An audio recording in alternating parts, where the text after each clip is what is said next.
Yesterday, I actually met the man who owns the paper mill site, some 300 acres, most of it the mountainside, and the site that's being cleaned up. I may not have the camera right, I'm sorry, but it's all right. His name is Jeff. Don't know his last name. He's from Cincinnati. Um, and I drove down in there, and it said visitors parking lot and whatever.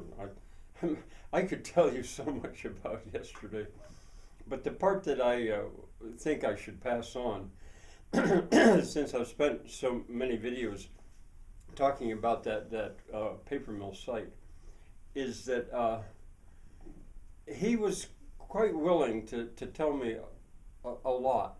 He wasn't willing to tell me his whole plan for the whole area.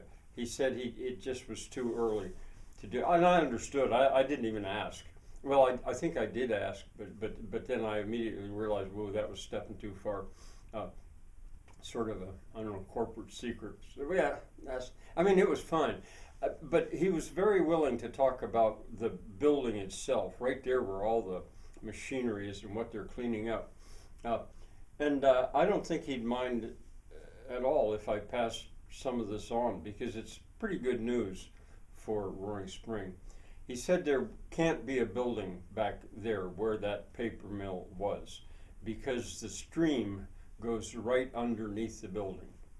And he said there's just no way that nowadays the EPA, I think is what he called, would allow a building to be over a stream like that is. So that area is not. Oh, and he also said he was willing to say some things it was not going to be, because there were these rumors that he'd seen. It's not going to be a jail or a prison. It's not going to be a brewery. And I'd never even heard it. It might be a brewery, but he meant a really big brewery. It was not going to be that. And he dispelled some of those rumors.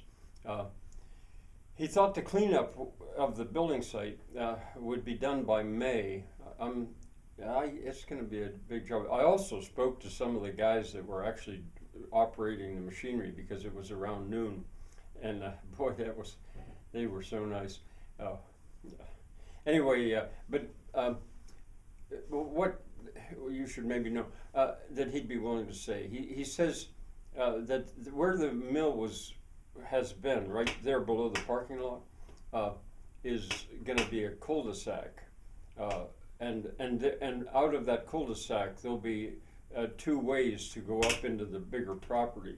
One on the left and one on the right. So he said that they've spent, or he has spent $100,000 just on the engineering. I think. I mean, he was about some of it. He was very willing to talk.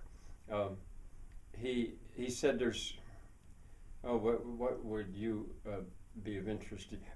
Interesting to me is he actually owns the parking lots up there, right across from the Spring Dam Brewery. That parking lot, they rent that from him, and the little parking lot down below it, where I've often gone, which I kind of understood to be public. I didn't know for sure who owned it. He owns that too. Basically, that parcel now includes where the old grist mill was, and where the old department store was, Mingle's department store was. They're all gone, but there's parking lots there. I'm not sure what else I should. So a lot of, I'm going to go on, I think, a little bit at some point, saying some of the things I think could be done there, which actually wouldn't conflict that much with what he's talking about. I don't know what he means about the cul-de-sac, if it's all going to be paved over or something. And he says that his soil is clean. The toxic waste is not a problem. He said, I was real surprised at that, but I wasn't going to push it. So I just I wanted to get back report that. You know, some of this is new information to the general public that I'm saying right now, I think. And I would say that my mind is pretty much at ease, that nothing horrendous or horrendously ugly is going to be done there. I don't think, especially right down there where the mill building itself was. So there you go. I'm not, at some point I may go back and check in with him again, because we've actually met each other now a little bit. Bye for now.